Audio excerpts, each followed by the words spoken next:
Morning. Thank you.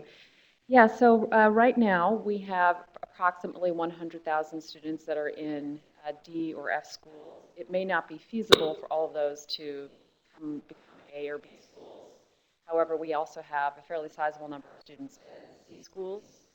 So if you have as a stretch goal moving forward by the year 2020, having 100,000 more students enrolled in a B or better school, it would seem by focusing on all of our schools, C, D, and F, to improve those as well as maintaining the performance of our A schools, that would be a reasonable goal and would be good for those kids as well as our state overall. And just for the record, 100,000 students is what out of the overall population? So we have a little more than 1 million students.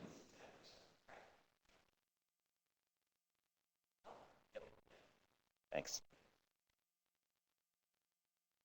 So I don't know if any of my fellow committee members have any comments on the overarching strategic plan goals, if there's anything you would like to consider adding or have any other discussion. I was going to yield and see if anybody on the phone wanted to jump in there. I'll just make a quick comment. I really appreciate the work that's going on, and I think that we're on the right track. I think the one thing that's really mindful, especially for the public as we look at this, is I think too many times, particularly for practitioners who actually are doing the hard work to move us towards realizing those goals, sometimes when they see these kind of things, it creates some anxiety because they've gotten accustomed to what happens when we don't hit that number. The point is that we have a strategic direction, and we have an idea in mind of what we want to realize, and that's why you set that goal. So I personally like where you're setting it right now. Right now I'm looking at numbers around 72, 73% passing. It seems like if that's our target, and we're all working from the standpoint this is an ongoing process for the next 2-3 years, that seems like a reasonable goal for the students in Indiana for us to be all shooting toward. So I really like where you've set in on that. I do hope too, I wanted to just clarify on the 100,000. I'm going to assume we're going to go back then and add that potentially as a metric into somewhere in that section. Is that kind of game? I think that's a great one to put in there as well. Now we know that that's also part of the arching strategy. Any comments from members who are calling in? Good morning. We have a question, actually. I'm sorry, could you repeat that a little slower? It didn't come through very well on the speakerphone. I'm sorry. My apologies. Is it clearer now? Yeah. My question is, as we identify, we talked about we're going to identify the strengths and weaknesses. I'm kind of piggybacking on what Brad had said here. I think it does create anxiety among teachers, but I think the thing we have to convey to them is that this isn't a gotcha system. We want to recognize the things that schools are doing well, the things that schools need to improve on as a state. But once we identify those, how are we going to ensure that those are communicated to the field, and how are we going to ensure that they're being addressed?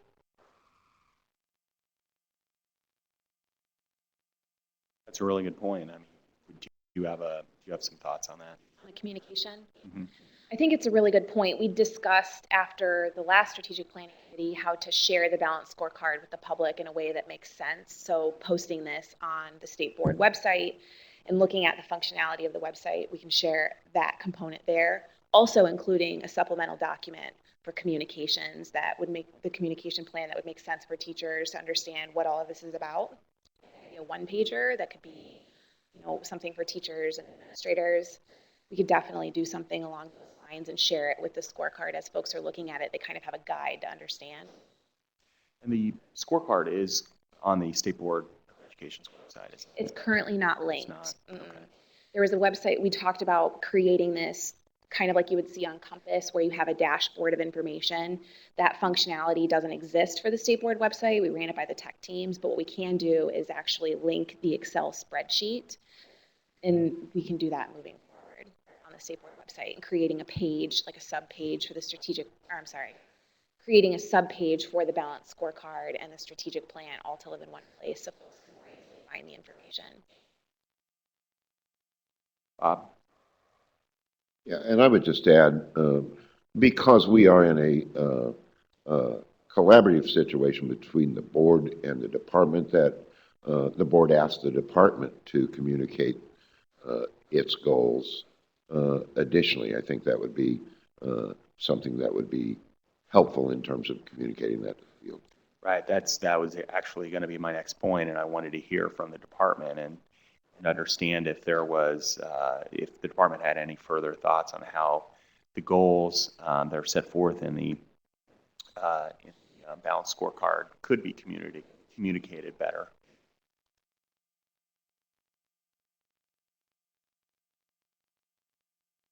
So, for the record, not yet. Do you think there's anything Bob, other than what you said, do you think there's anything specifically that the department could be doing in this regard?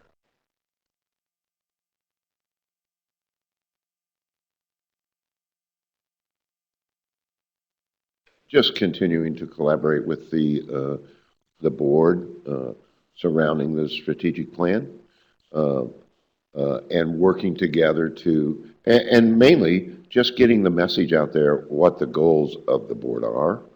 And I think they can be creative in ways to do that. Okay, I think it's important to point out to the department that, you know, these are the boards in collaboration with the department. I think we've seen some good cooperation on populating the scorecard. But these are the board's strategic goals for K through 12 education, and it's really important to make sure that we're all on the same page. So I think communicating that with the people who are out in the field is of pretty high importance. Brad? I wanted to come. Oh, go ahead. Go ahead. I have a question and a comment. My comment is I really appreciate the scorecard being balanced and feel that by putting numbers into the scorecard, it feels like we are making progress. And thanks to DOE and our own staff in putting that forward. My question deals with the accountability factor. The balanced scorecard will keep us on the board accountable to the public for making positive strides, but it also places DOE and school districts accountable for making progress also. Could someone speak to how that accountability system will work?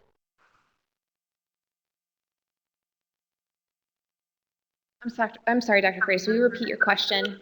I'll repeat it just for clarification. Thank you. Basically, what he's saying is that you know, there is accountability for the board, the department, for school districts on the balanced scorecard, and so how will that be implemented?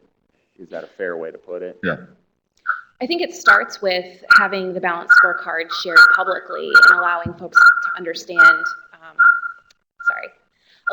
to understand, what we have prioritized and rolling this out in a way that anyone could really follow, which means I think from the tech platform standpoint, having this live in a very clear place on the state board website. But I think it's also bringing it consistently to the full board meetings and having discussions around this that allows the accountability piece to exist. For those of you on the phone, if your volume's up loud, it's capturing and it's feeding it back through your mic. So I don't know on the technical side what we can do about it. I'm turning the volume down here, but that's what's causing it. Yeah, if you're on the phone, if you could mute your phones, if that's possible, while you're not speaking, that would be probably helpful. Thank you. So essentially, you're saying this scorecard, the updates, you know, it's obviously going to change from time to time. That will be something that will be out in the public domain, that will be considered by the full board, the State Board of Education. So it'll be, you know, a public document that everyone will be able to see. That's something too, I would love to see us, when we bring this back to the full board, as part of that discussion is agreeing that in our large meeting where all of our board members are present, maybe twice a year, pulling that out and just taking a look at where we're at. Maybe there's a reasonable time to do that, like right after a preponderance of the data comes back in and it's just been updated to kind of get a sense. That'll help us keep our finger kind of on the pulse of things. I did want to circle back to a comment I made earlier about affirming where you're heading with this, but I guess a concern, and really leave it to the department and board staff to talk this through. But when we talk about the 90, I'm assuming we're all talking about an overall. So in other words, when I look at the scorecard, I'm looking at the part here that talks about 72% of the kids passing, 73%, and 90 being a goal. But then we break that down and we disaggregate that into subgroups. And I would just caution not to just arbitrarily drop 90% in as a target for the subgroups. That's where you'll create the anxiety. I think one of the things that would be needed is in the same way, in a proportional way, to whatever we're trying to shoot for in terms of raising the overall, that there's some discussion, and maybe there already has been discussion between the department and the board staff, and a recommendation on targets on subgroups. And because of that, those targets may be slightly different in each of those cells, but I would not like to see us just put a scorecard out where we just go 90, 90, 90, 90, 90 all the way down. I think when I'm saying I'm comfortable with 90, I'm talking about the overall performance. But if we're going to leave the cells in there, and I guess it raises a question, are we going to set a target for subgroups? I think it's reasonable to do that. It's proportional. It keeps everybody moving that way. But I do think you're going to need to have that conversation about what would be a reasonable one. The other thing, too, just graphically, and I don't know if this is possible, but as the department and the board talk about the publication of the scorecard, particularly if it's going to be in a web-based environment, just so that the card doesn't seem overwhelming to people, if there's ways to create what I would call collapsible views, so that basically you can mine into that 72% number, and then it would populate it would open up and populate the subgroups, and then you would see that. But otherwise, visually, if it would collapse up, then you could almost see the entire scorecard and its overall theme areas. In a little bit more user-friendly format, and then as you open that up, then you would see those disaggregated subgroups. That's just a personal preference. It doesn't have to be that way, and I don't know what, I'm not an IT person, what all I'm asking for on that front, but if it's doable, I know that in the past I've seen that on the DOE site, on Compass and some other things where they allow for some mining. So I know the technology exists, but anything you can do to make it more user-friendly, I think it'd be even better. I think that's great. That's great guidance, and we'll work with our tech team to whip that together. And I would just make the point that as we present it to the board on, a biannual basis, I think that's a good idea, Brad, that we, at least on some of the high level targets that, obviously there's a lot of things in the balanced scorecard, but maybe on a few of the higher level targets that we visually capture that on kind of the front page, so that as we flip it up on the screen, it's very easy for everyone to recognize where we are in relation to the goals, just so it's just crystal clear. And I think that's kind of the purpose of a scorecard, is to flash something up and see really where we stand, how the data is showing where we stand in relation to our goals. That point, I don't know if we can capture this in this too, and I'll leave it to the chair if this is something we think is important, but around those biannual meetings, I almost would love to see those be separate public work sessions twice a year, where not only are we looking at the card, but we're dedicating an actual work session of the board to look at those numbers, because typically with a balanced scorecard, that's going to be the place where we're going to see immediately any anomaly that shows up and have a discussion about, is there a need for a project? And sometimes I worry about, we get these kind of things put into our agenda for a board meeting, and it gets lost in the minutia and just the general length of our agenda. So I hope that if we're serious about this, and I believe we all are, that we would actually, our recommendation to the full board meeting, that we have a biannual work session dedicated to the scorecard, coupled with project generation on these strategies. And I think that will discipline the board, be mindful of that, and it's not just another standing agenda item in an already long meeting. Set time aside to do that. I think that's a good idea. We should talk about that. Certainly, maybe it makes sense at a certain point to have a dedicated strategic plan on the strategic plan. But I think your point is well taken with our crowded agenda for board meetings, that we're not able to dedicate the time and attention that is necessary. I think we should have some kind of separate breakout. So that we can dedicate some real time from staff level as well as the board level to consider these important issues. Does anyone, Brad, or I'm sorry, David or BJ, do you have any further questions or comments? No, thanks. Okay. All fine. Okay. So, Gordon, just very quickly. sure, yeah. So if this is what you all are comfortable with, that the balanced scorecard and the strategic plan both need to be updated with calling out all of the CCR possible areas of data that we can be collecting and monitoring. It may be worth making an action item in January for the whole board to approve the changes. And we can make sure that that's all updated before the January meeting. This would need to be an action item in January. Yeah, go ahead. At the end of the month, End of the January month. 26th.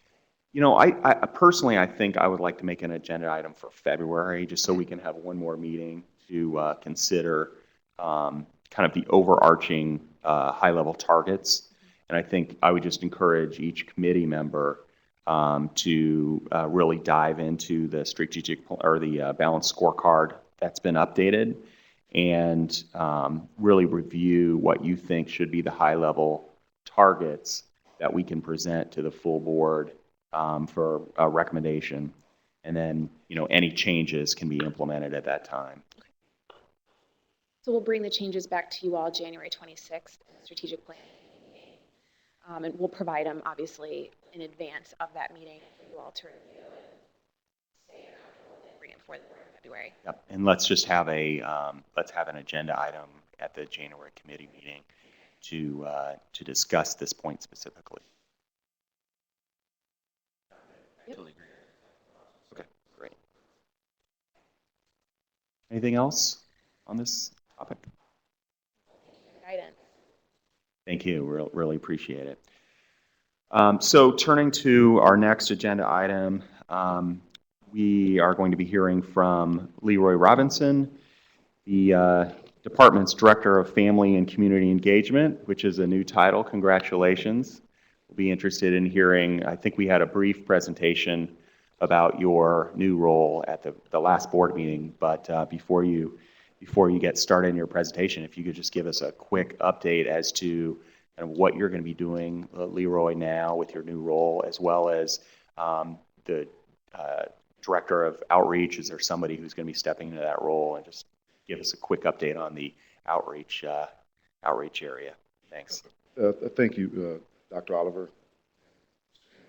Allow me to go Sure. a little early in the agenda today. Also, those on the phone, thank you for letting me present. But Mr. Henry, I would say that respectfully, that is in my presentation at the end. Is that okay? Okay. So my last two slides talk about my role. Is that okay? That would be And I give fine. the responsibilities of my new role at the end. That is Okay? fine. Okay, good. I am the new State Director of Family and Community Engagement for the Indiana Department of Education, and been in this position for a little over a month. And I was hired by the department in May of 2013 as the Director of Outreach. So just Heather Baker's now in that new role, about a month and a half.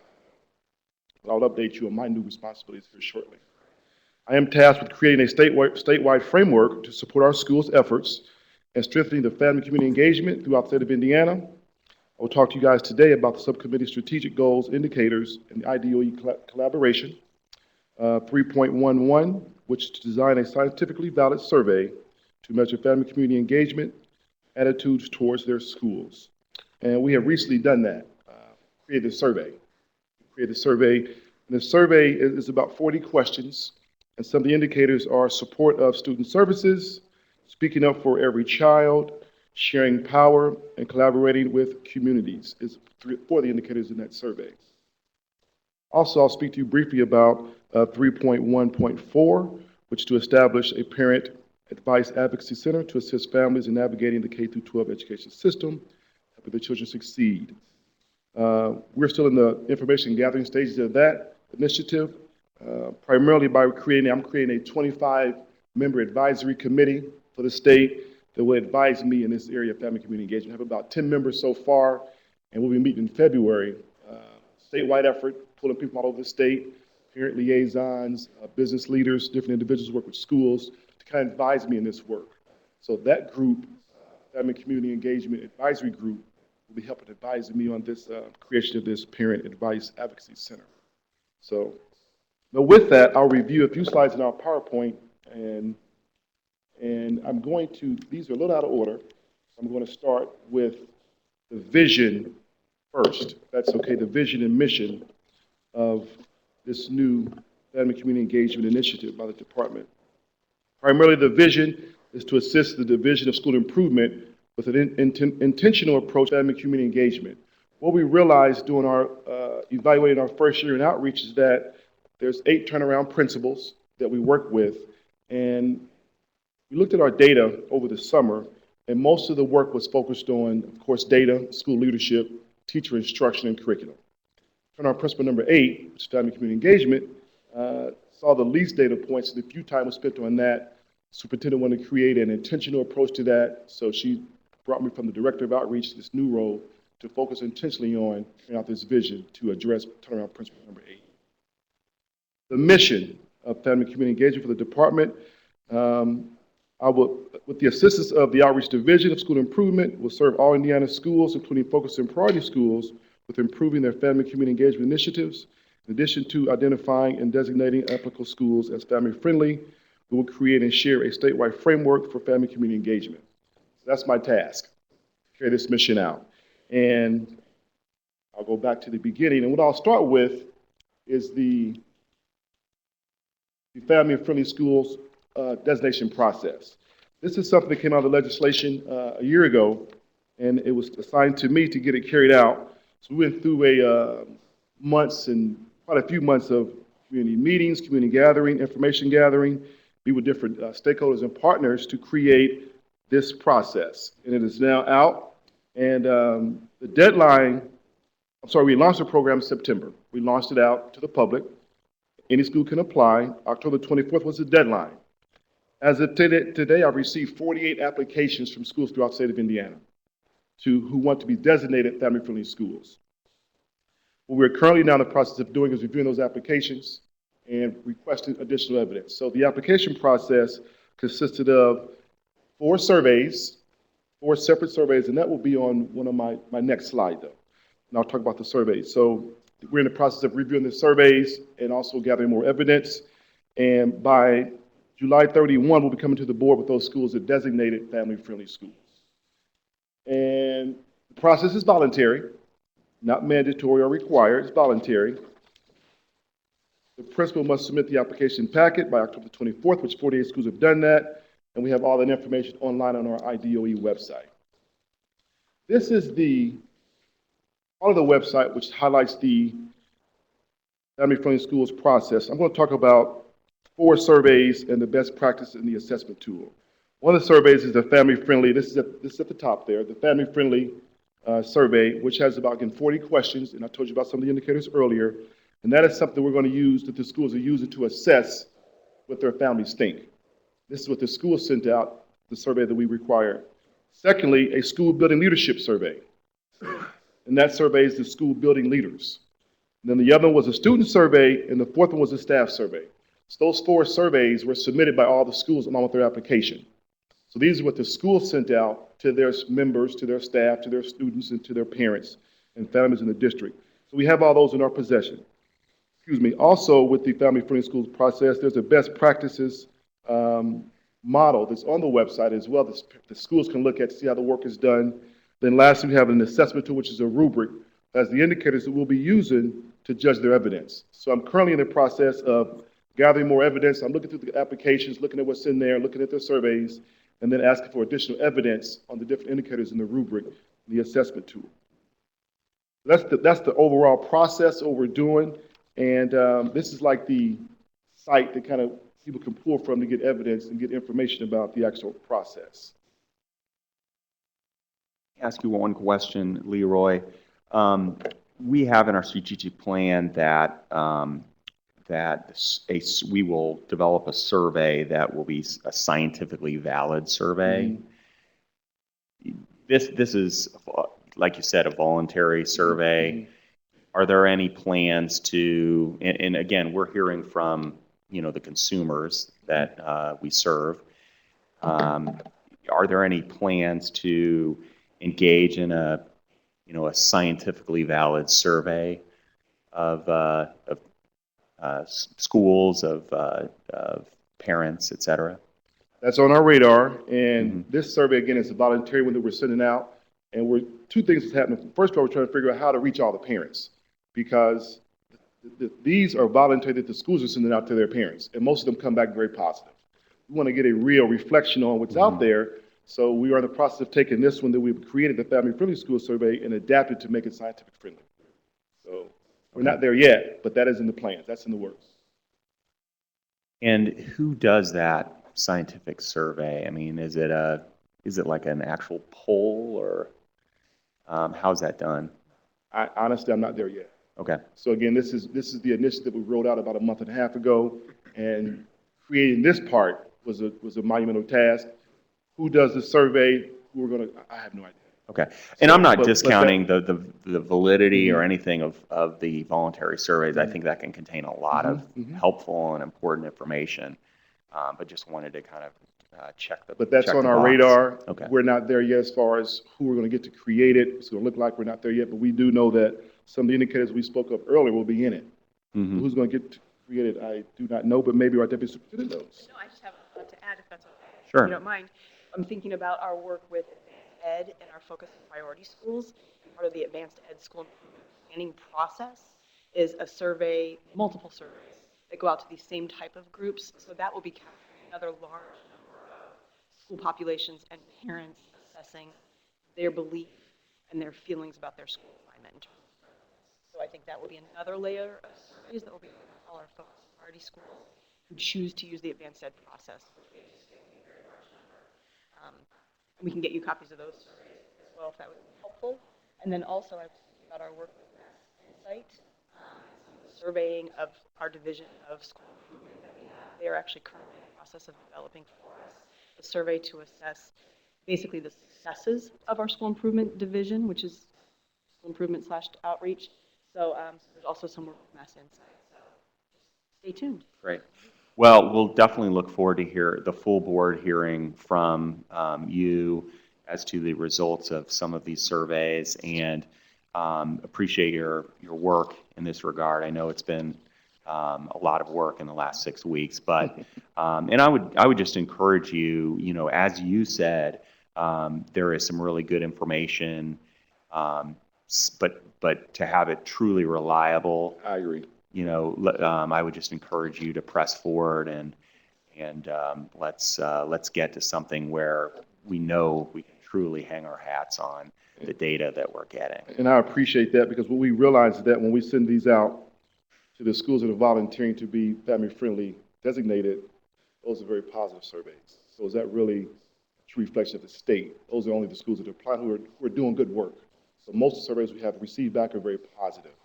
And we do know that it's not a scientific study, scientifically valid. So it would be important that we do that. So we do appreciate that guidance on that.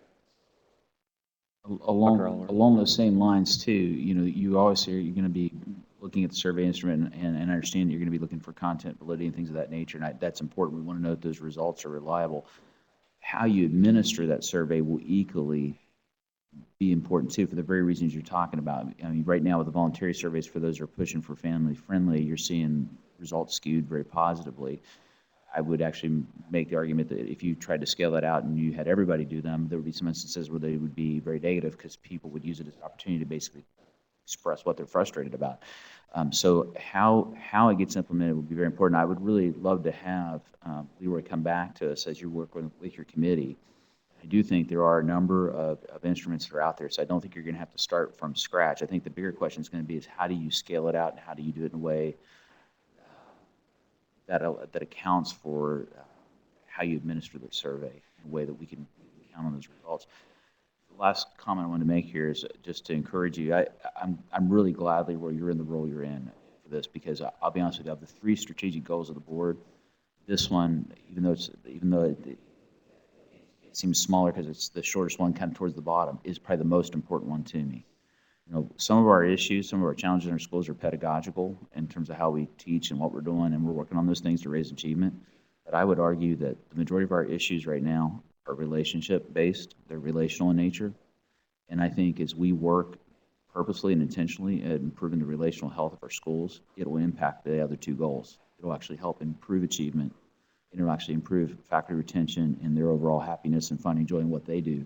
So not to put that on you to say, hey, you're carrying all that by yourself. I'm just trying to say to you, I'm really glad you're there because I think you're the right guy to help lead it. But I really hope we will hear back from you on this, because this is one that I know several of us on this committee are concerned about. I know David Freitas spoke very eloquently about this as we were putting the strategic plan together about the need to have data like this, and he's exactly right. If we can really make this a focus and really have reliable data, we can really help inform the board rather than just throwing more what's the next pedagogical fix that's going to raise achievement. We can actually start to have very serious conversations about why do people hold the feelings they have about their schools, and what can we do to fix that. And I appreciate you for that, Dr. Oliver. And we've been having internal discussions just about how do we reach the parents, though, without going through the schools. So we're going to put it out public, though, but how do we target? We don't have a large parent database, right, department. So those are discussions we're having. How do we reach the parents without having the schools send it out as a voluntary basis? So that's what we're working on, and we're bringing stakeholder groups from around the state to help us. They may have more access to parent information than we do. We do appreciate that. And not to make those school registration packets any thicker than they are, but I know that's where we do the school lunch survey. That's where we do the English language survey. So just throwing that out there as a possibility. Thank you for that. Two more slides to the committee. As Mr. Henry spoke of earlier, my responsibilities, and I'll just kind of go over those briefly here. Number one, we just talked about oversees the family-friendly schools legislation and rollout, conducts on-site visits, and assists with family-friendly school certification process. That's a lot of my work now. I'm the only one in this role. I don't really I have some support from our specialists internally to help with that, but I'm reviewing the applications, reading the evidence, reviewing the evidence, and contacting all the schools that have applied. Conduct regional and ongoing stakeholder meetings to share ESEA waiver expectations and requirements, including standards, assessment, and accountability. As I'm out, I'll be organizing in 9 different regions. That's how we'll do those, different community engagement forums, talk about what we do in outreach, what we do in FACE, family community engagement, also with the ESEA. Creates, coordinates with CCR, and leads a state network to provide support to parents and families in the area of family literacy. Another role we're out working closely with early learning in the school improvement division. And then the second to last slide. Also work with Migrant, lead a statewide network to support language and literacy needs for EL students and families. Collaborates with the parent resource networks to expand opportunities for special needs populations and family community engagement. One of the things I've been doing quite a bit of is meeting with different organizations, because I don't want to recreate the wheel. There's different groups out there in our community that are doing good work. I want to collaborate with them. I've been doing that locally with the ones in Indianapolis, though, but I'm trying to expand out throughout the state. I want to make it a statewide effort. I don't want Marion County to be the only driving force of this initiative, so I'm trying to create networks in all the 9 regions throughout the state of Indiana. Then lastly, part of my responsibilities, develops a statewide FCE advisory group, which I spoke about earlier, that collaborates with community leaders to connect agency leaders with ideal initiatives in the area of family community engagement. Again, I didn't want people to go think I was the expert, because there are people out there that are professionals who've been doing this for a lot of years. So I wanted to pull them in and advise them. I didn't want them to think that we were mandating they do something with family community engagement. I want to work statewide with the organizations that have been doing it for years and help them advise the work that we do from the department. So, and then lastly, the priorities of this new initiative by the superintendent is strengthen family community engagement throughout the state of Indiana, build a statewide framework to support school improvement, and turnaround principle number 8, family community engagement, which again, we did our evaluation of outreach last year. We realized that turnaround principle number 8 was by far the one that we focused the most attention on. Again, data, teacher instruction, curriculum, and school leadership were the 4 that got the most support. Family community engagement got the least. In doing that, build partnerships and relationships throughout the state of Indiana to advocate for future growth, development, stability, and academic achievement for Indiana schools, children through the IDE FACE initiative. And the strategy, lastly, is to identify key FACE issues and priorities by region, which again, I want to do it by region. We want to have good data, good information by region to help support those regions and our coordinators out there in the field. Attend local town hall meetings and meet with families, school and district leaders, community partners, elected officials for the purpose of increasing awareness and improving the effectiveness of FACE and its direct connection to student achievement. So that's what I've been doing for the last month and a half, and it's been very exciting. It is a passion that I'm starting to see, that I think that we all believe and we all know as educators that this is important. But we haven't really been intentional, and that's kind of the role that I'm in now, is to make it intentional and roll out something from the Department of Education and the State Board that shows that we're intentionally addressing this issue, which is what Dr. Oliver mentioned earlier. We need to intentionally address it. So how, when you report back to the board, is that going to be on a quarterly basis? Is there going to be a, monthly department report, twice a year? How, because I think this is really important information for us to kind of track and keep, keep in front of. At your request, the superintendent's request, there was no schedule. We do know we have to come back in July to report to the family-friendly schools, been designated as excelling. We know that, but on the agenda, Deputy Superintendent, I don't know. So whatever I guess you guys would request when you come back to update you on the process and the progress, more to come.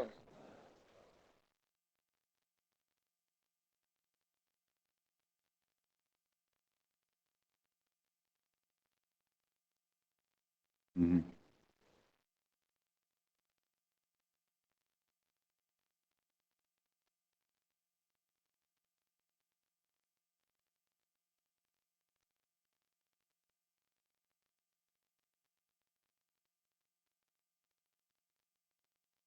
That's right. What do you think? Do you think we should hear from Ms. Robinson at the board level or at the committee level? I think it's important to have a fuller discussion about this. Yeah, and I'm sitting here kind of in the same thoughts. I'll be honest with you, I would really like to see you come back as soon as possible. I'm thinking at our January subcommittee meeting about where we're at with this issue of a valid survey instrument. Mr. Henry, I am concerned about that because I want to make sure that we're moving on a track that would get us to a place where potentially starting next school year, we could actually start getting valid, reliable data from a valid, reliable instrument. So I guess saying that to say that I would like to see us see that first before we start getting knee deep into a conversation. Since we're taking this scorecard back in February, I don't know if we'd be there or not, but I'm real concerned because right now we're talking about planning for survey. I really say we know what that instrument is, why it's valid, reliable. I think that's going to be key because otherwise I don't know how we're going to put valid data in this scorecard. That's what's got me concerned. Claire, could you make a comment? There's been some change in staff. Meeting strategic plan. Our higher education partners were very helpful on this particular item. That there actually are a number of valid and reliable surveys already that are administered that we start with. We also offer to help the board and the department to design a valid survey. That's what they do as part of their work routinely. So I just want to remind you and also make sure the board is aware that they offer to help. They want to help all state and other institutions. How do we link them up to his committee so that we're not having redundancy where we're doing it in two different places? Because I'd rather get them all on the same page, and it's that critical. So we have our contacts who participated in our feedback surveys in 2 sessions. So we can reach out to them and ask if they can designate some of the work with the right committee. Great. Is that okay? Yeah, that would help. Terrific. Thank you, Claire. That's fantastic. So I'll get with Claire and we'll Good. connect up, and that's outstanding. So we don't want to recreate the wheel. That's good that we'll work with Claire. You don't need any more work than you already have. Well, I know that a lot of stuff is already out there. As Sure. I'm doing research online, looking at other states, people are doing the work.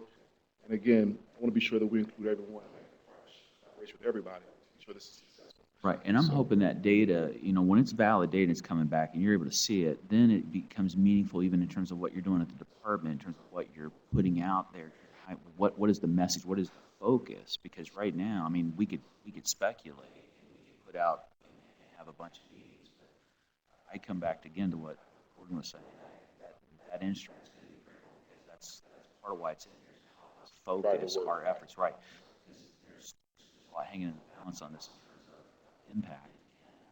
I don't want to just kind of shoot in the dark. I want to pay this tone. 300%.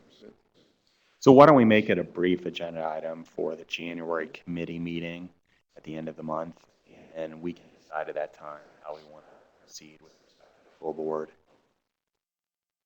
And the focus will be on the survey, the validity of it, and getting it out to the community. Yep. And just a general update. How we're going to implement it. Got it. Great. Thank you. Thank you both. Does anyone on the I have a phone? comment whenever you have time. Yeah, go ahead. I would just recommend that maybe someone from SBOE staff or we would get in touch with NASB and see if there are documents out there access that already exist that we can pull and steal from those. He was recommending that the department with NASB, because NASB and their hot topics, is trying to pull from other states where they're working on this issue. It's just another resource avenue for you for possible idea generation. I think I captured that for you, but I didn't look it up. I think your encouragement to this is to take a look at the site to see what they've done statewide. Absolutely perfect. Got it. Thank you. Yeah, that's a great point. I mean, NASB, as you know, is a terrific organization, has wonderful resources. Several of the board members have a formal role within the NASB. Dr. Freitas is on the Government Affairs Committee now. I'm on the full board. BJ also has a role. So I think I would definitely encourage you to make that touch, because there could be further information, further best practices. Will do. Great. Thank you. Thanks for being here. Thanks for Appreciate being your flexible in your presentation. schedule. Thank you. Thank Have a you. good day. Talking to you soon. I think moving on to our next discussion item, TNTP provided a written update on the status of stakeholder engagement of their work around implementation of the teacher evaluation system. I believe that we have Jessica Conlon from TNTP on the phone to discuss this agenda item and answer any questions we have on the status of their stakeholder engagement around teacher evaluation, and also just to discuss TNTP's initial policy recommendations with the committee. Jessica, are you on? I am. Hi, everybody. Good morning. Morning. Yeah, so as you said, I believe that's Mr. Henry that was speaking. We have just started our stakeholder engagement all over Indiana. There are 3 stakeholder focus groups occurring this week, and several more that are in the process of being scheduled for early January. So our hope is by the next strategic planning committee meeting, all of that will be wrapped up, and we'll have final policy recommendations that incorporate the stakeholder engagement feedback that we're receiving right now. But I would be happy to answer any questions about those focus groups or the stakeholder engagement approach. And of course, if you'd like to revisit the initial policy recommendations, I can answer questions on that now as well. This is David Freitas. I have a question for you, or a couple of questions. Sure. The first question deals with the focus groups that they're having right now.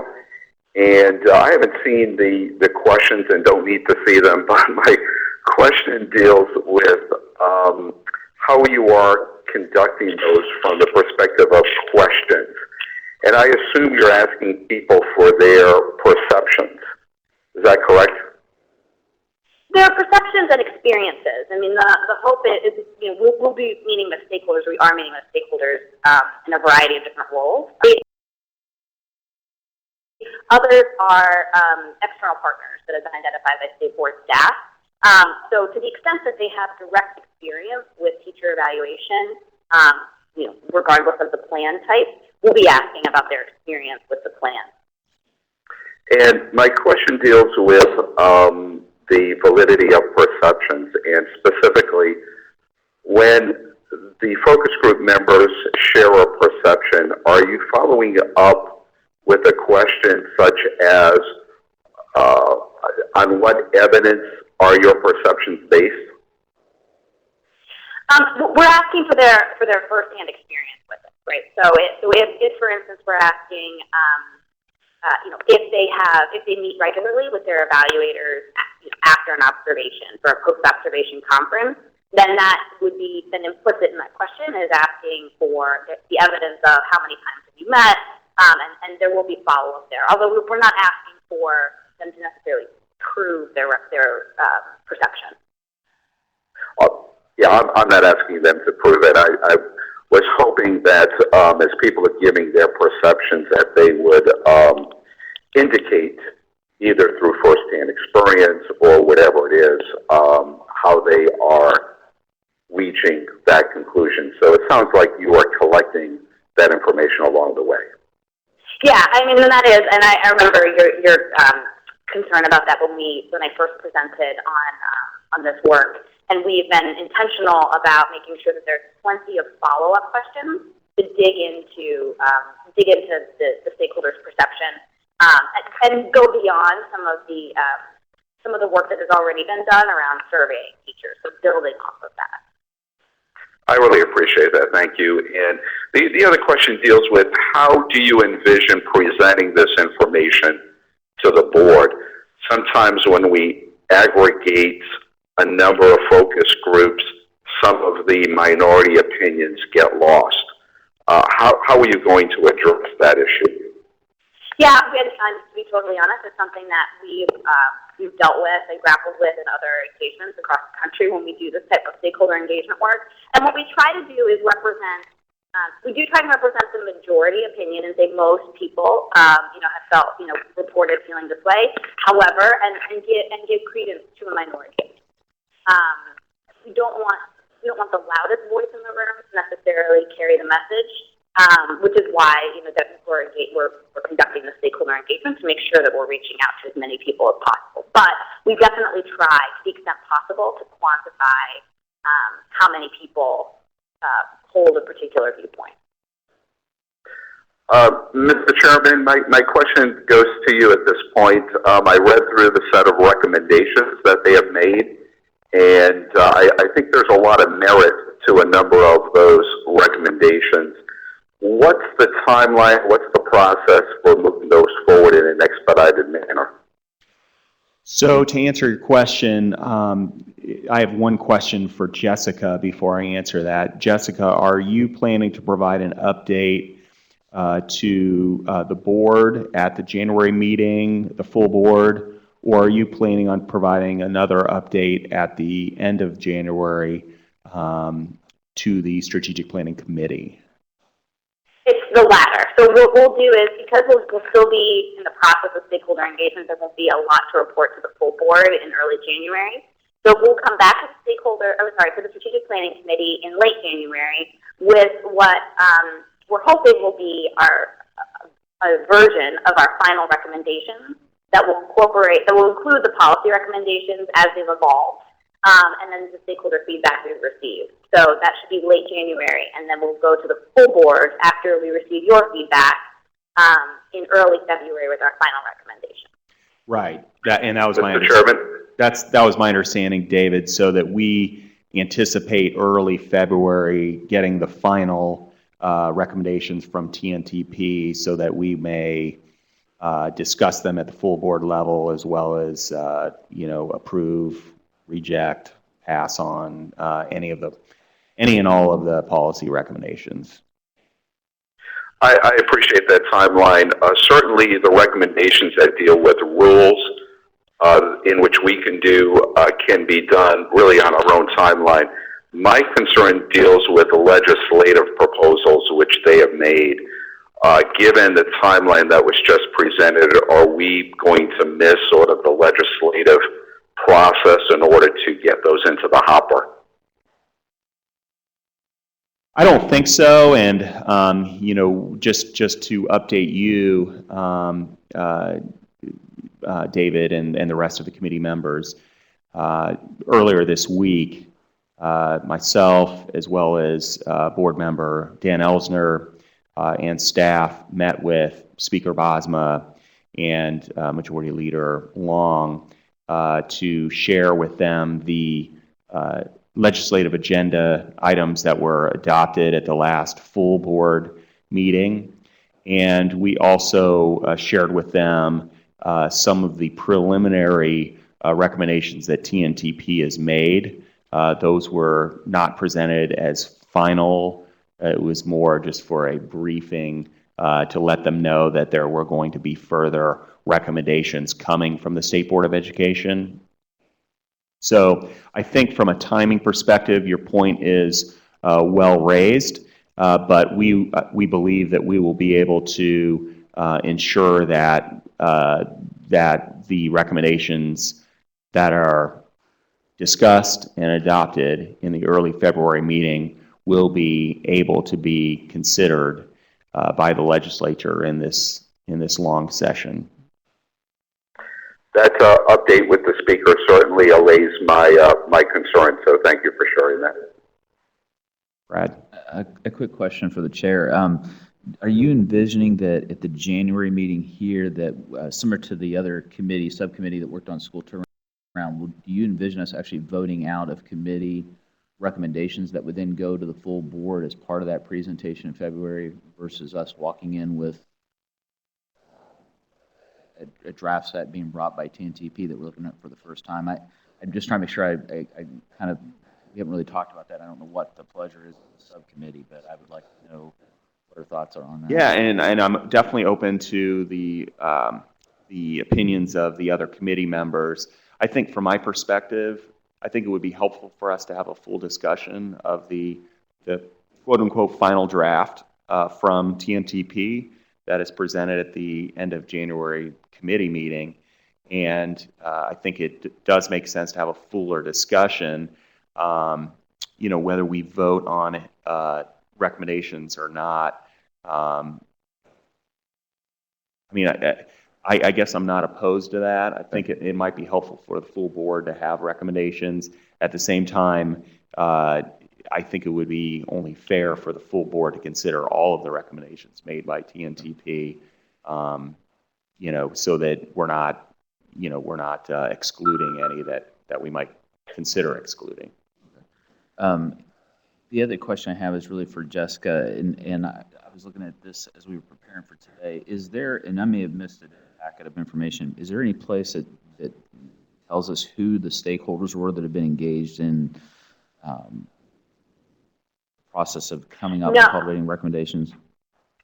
No, we have not. We did not provide a 9-to-5 list of those that we've reached out to. I can, if that's something you'd like to see, I can work with state board staff to make sure that we get you a full list. Well, yeah, and I guess the reason I'm asking is, and I don't want to make our next meeting any longer than it needs to be. I can always engage people with specific questions I have, but I was approached by at least one professional association in Indiana just asking me some questions because we actually had a draft, I think, at our last public meeting of the full board, and it raised some questions, which in my mind, I guess personally, I would like to hear representatives of the association, specifically principals, superintendents, and possibly school board, just giving us some reaction to this. But if they're already a part of your stakeholder group, I don't want to repeat something. But I personally, for me, I'd really like to be able to know, for my own peace of mind, that we've actually engaged them in some conversation about how does the recommendation strike them, because I'm more concerned that we're doing things with them collaboratively to strengthen this process, not doing things to them. For example, one of the recommendations we have on here is defining further what it means to significantly inform the evaluation, and that gets us into quite a debate. I'd really like to hear from the field on that, and even frankly from the department on that. There was a statement in the stuff we got late last night, and I just don't even know what the source is for that. They're making a statement about what percentage of districts weight at certain things, and so I guess just not to belabor that, but I would like to know if you could provide that to us, it'd be great, and then I'll either follow up individually or I'll talk to Mr. Henry about whether or not we want to invite representatives of the associations if we're going to be looking at recommendations at our next meeting, but I'd like to hear from you. Sure, and we can absolutely provide you that list, but I will tell you that we have confirmed meetings with each of the associations you named, as well as with the teacher ambassador groups. Okay. And our hope is we'll be using their regularly scheduled meetings to conduct focus groups to make sure that we're getting as many of their members' input as possible. Great. And I know that you have already started the focus groups meetings this week. So I believe you had a meeting yesterday in Evansville. Yes, Is that correct? And then you're yes, it is. having meetings, I guess today as well here in Indianapolis. That's right. Great. Great. Well, I think just, I probably should have opened this discussion by saying this, but just as a reminder, the State Board of Education has asked TNTP to assess the state's alignment to national best practices for teacher evaluation and collect stakeholder feedback on the implementation challenges.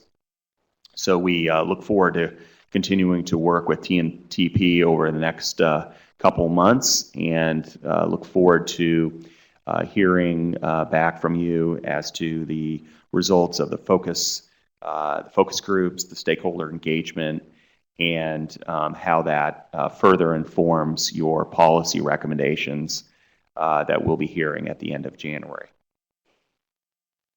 Great, thank you. And also, I want to make sure that I let the members know and other board members as well know that if individual conversations would be helpful, if you have questions that come up after reviewing the materials, please feel free to reach out to me.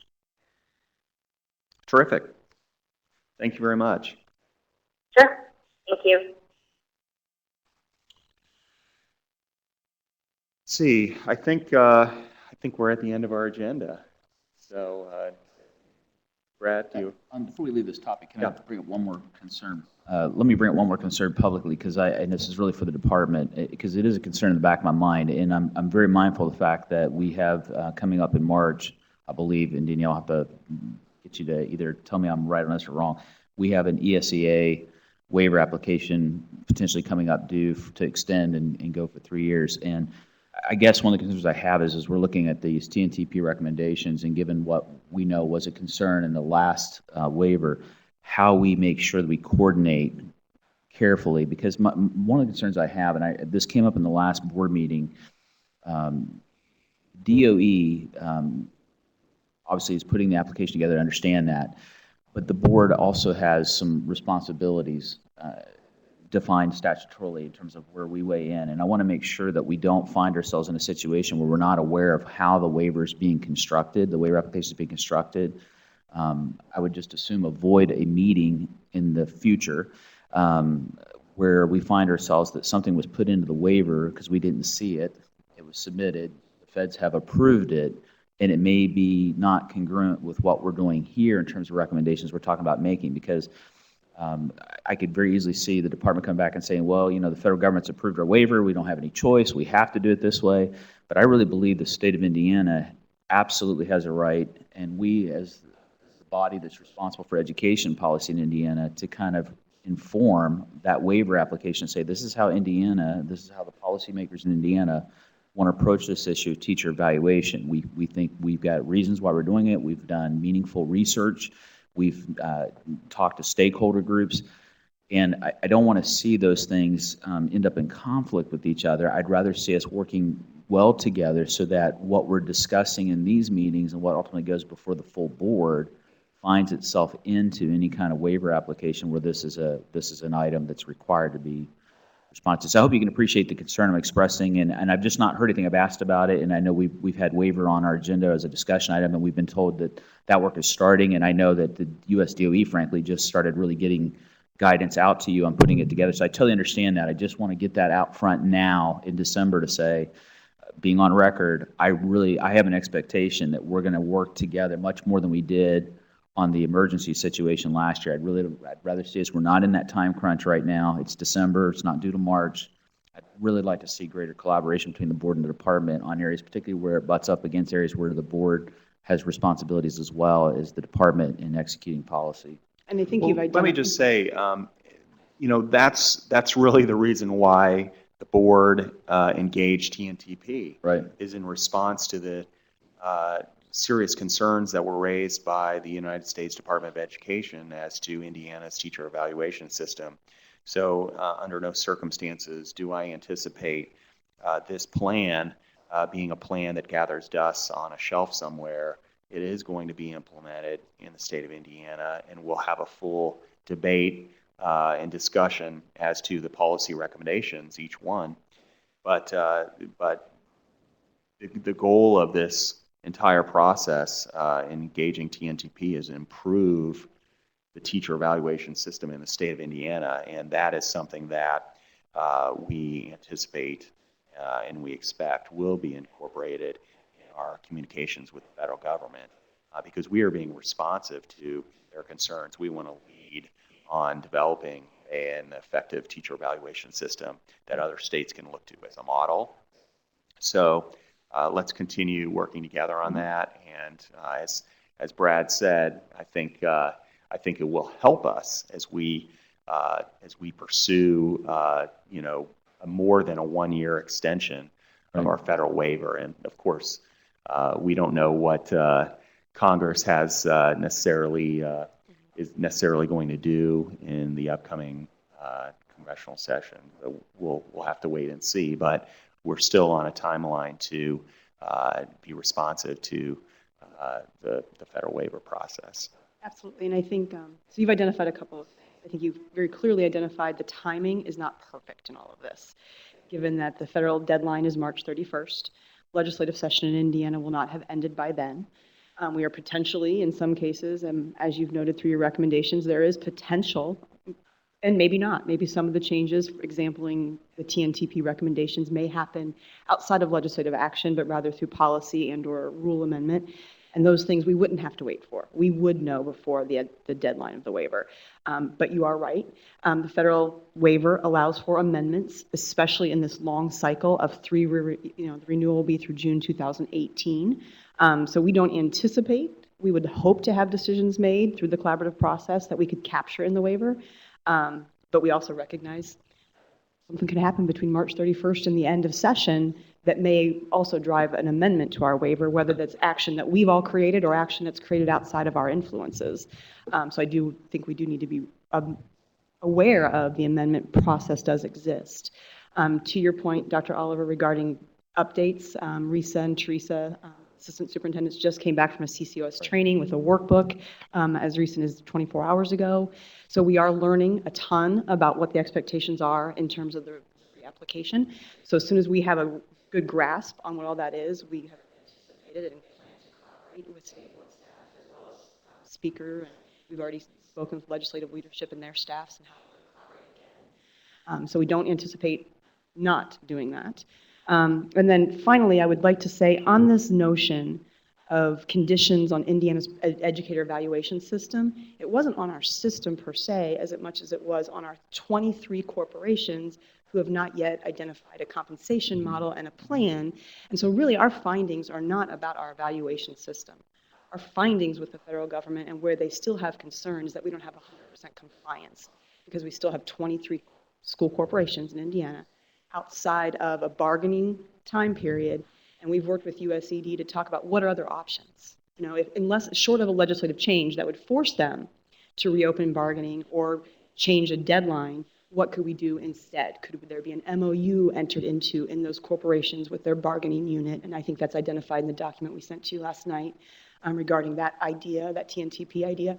So there are other ways to fulfill USED's expectations. So again, you keep saying that there's large issues with our teacher evaluation system in the waiver response from the federal government, and I don't recall that in Principle 3. So if there are other specifics, I would love to know what it is that, from your memory, you're noting as, other than what I just described, a concern of theirs. Well, I think in my recollection, I think the things going forward that really caught my attention was the entire, just the monitoring, making sure we're providing sufficient training to the field on the tool and the instrument. And even if they didn't report that, I mean, I think we would agree that the way we strengthen this thing is that we really do a good amount of due diligence in determining what is needed for our leaders to be effective. You know, the tool is only going to be as good as the folks that are trained in terms of how they implement. I know you understand that. I think the only reason I brought it up today was I want to be on record now to say I don't want to see us get into the months of January and February, March, we're in a board meeting, we're getting a PowerPoint slide deck, and we're being told what's being put in. I really think the better way forward is a collaborative dialogue. And if it's not appropriate to do it in a full board meeting, because I understand it's a challenge to do, I would love to see this be the venue, the strategic plan committee. We're the ones doing the work with TNTP to engage your team on the ESA waiver so that there is real collaboration going on, and it's not just board members sitting in a meeting receiving yet another report, feeling like we're basically just being told this is how it is and we're not having any input. I think this is an area where the board has to lead to some extent and certainly provide direction that we believe is in keeping with where we need to go to meet what was intended by the legislative intent behind the teacher evaluation system. And then I think the department obviously then has a critical role to play in enforcing. So that's the only reason I'm bringing it up. I understand that the timing is you're just getting stuff back. Listen, I totally get that, and I don't expect you to brief us and break down the entire waiver process, but we're going to be into January very quick, Right. and it's going to be a very quick 90-day run from January 1, and I just felt like I wanted to get it out there today, say this is at least my expectation, and I think my other colleagues on the board would agree. They want to have a more active voice and be heard than what we've experienced at least last year. And I hope that was the flavor of the response document we sent last night, was we captured, we feel, through the TNTP report recommendations, some areas for where we felt further information was necessary in terms of current reality, as well as areas where we want to have greater dialogue, and the superintendent noted those in there. So I do think we are anxious for those dialogues, as well as the stakeholder feedback that TNTP is seeking. And then I would just further add, too, that to your point, I think this venue is perfect. And that was always my point with our waiver updates.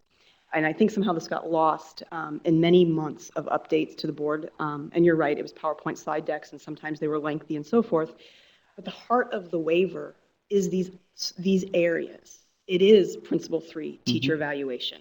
And it is, aside from that, school improvement. So like last month when Assistant Superintendent Brown came to talk about school improvement processes in Indiana and the number of schools we've taken out of a DNF status through that work, I do think those smaller nuggets and those meetings are the ones to say the board is recognizing that is where the changes are coming from. So it's not in the full presentation over the entire application of the waiver, but rather these small conversations just like this that influence what goes into the waiver. And somehow I think we miss that notion, that when we were presenting around school improvement and outreach, that presentation and the work we were doing and the amount of monitoring was somehow outside of the waiver. Or maybe we didn't make the connection strong enough to say, we are presenting this today because ultimately this is going to be our high quality plan, which is a part of the waiver. So I think I agree with you. This would be the perfect venue for this group to drive that conversation. I agree, and I'm appreciative of all the work that's been done, especially Jessica's work with outreach groups. It's talking with teachers. Again, this is a phrase that I'll probably repeat again and again, but I want us to move away from our teachers feeling like things are being done to them, that we're doing things with them. I mean, teacher evaluation is really about professional growth.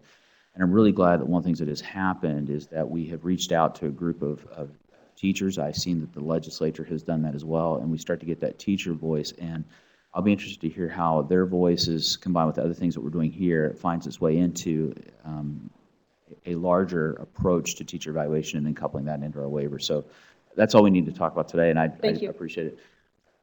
Yeah, and I guess I would just say the timing isn't perfect, but I do think that TNTV has done a good job of being responsive in a timeline and getting a great amount of work done in just a few months. So I'm certainly very excited to hear back from them and at the end of the month, and so look forward to that.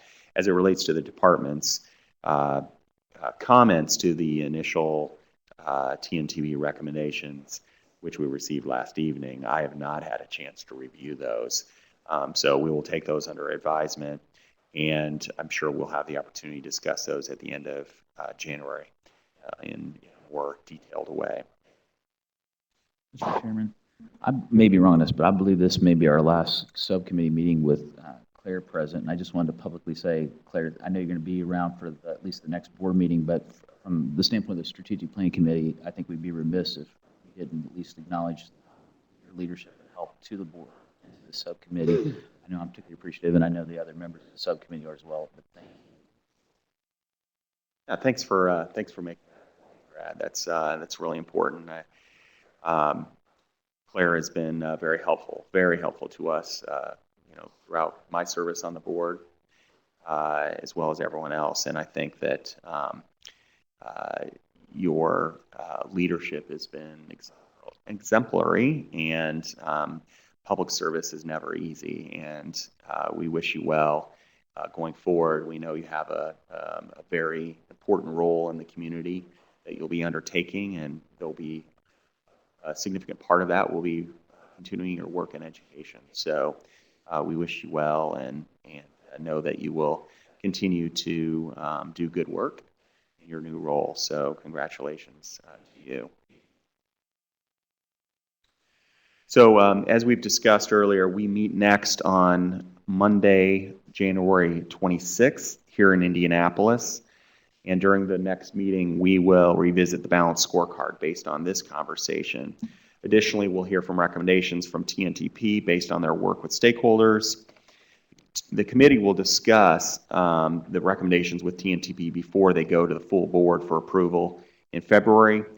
Jessica Conlon from TNTP will be joining us in person for the next meeting, so we look forward to a full discussion on the recommendations from TNTP. So before I entertain a motion to adjourn the committee meeting, I just wanted to ask my fellow committee members if there was anything else they wanted to add before we take a motion. Hearing none, I'll just say... Nothing on this end, and thanks for a productive and constructive meeting today, Mr. Chairman. Thank you. Well, I want to wish everyone in attendance here, as well as watching online, very best happy holidays, Merry Christmas, Happy Hanukkah, or whatever it is that you celebrate. Wish you and your families all the best going into the new year. We look forward to a very productive 2015 on the State Board of Education, and hopefully we'll get a lot of good work done. So I will entertain a motion to adjourn the committee meeting today. So moved. So moved. Do I hear a second? Second. All those in favor of adjournment say aye. Aye. Aye. Opposed, no. The ayes have it. We are adjourned.